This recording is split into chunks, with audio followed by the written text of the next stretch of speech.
His name is Andrew Brown. He's about 5 feet tall, and he's one of the most genuine and mature 14-year-olds I've ever met. He's interesting. He's really an old soul. He's 14 going on 40. What really impressed me with Andrew is really more of his attitude and character. Number one, he's a fine, outstanding young man. It's every time I talk to him, it's yes sir, no sir, what can I do to help you sir, those type of things, which says a whole lot about a young man.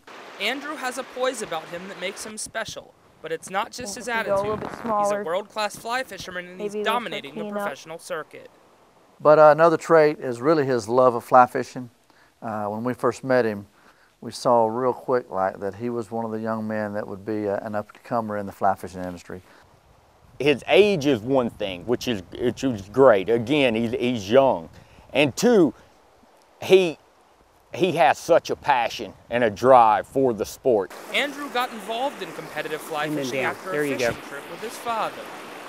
He was 7, he asked if he could use my fly rod to fish, and we hooked up a Griffith's gnat on a fly rod and started catching brim and panfish and bluegill, and that was it. He was hooked.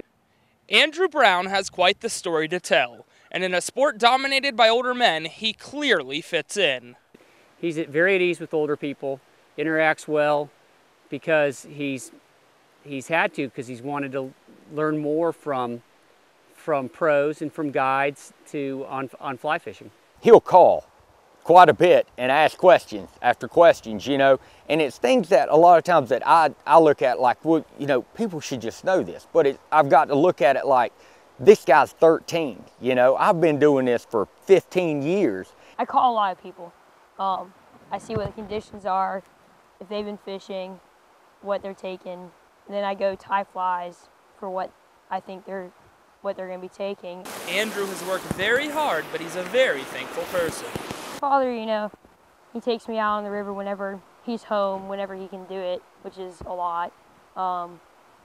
He pays for trips, gas, fly rods, gear, waders, boots, everything. Andrew and his dad's got a real special thing going on, because it's great that the times that I've been on the water with Andrew and watching Andrew fish and just smoke his dad out there on the water fishing, and his dad is super pumped every time that it happens. Despite all of the attention Andrew is getting, he remains very humble. I don't like to think of myself as a professional, because I think it's too much of a stern term. I like to still go out and have fun while I'm fishing.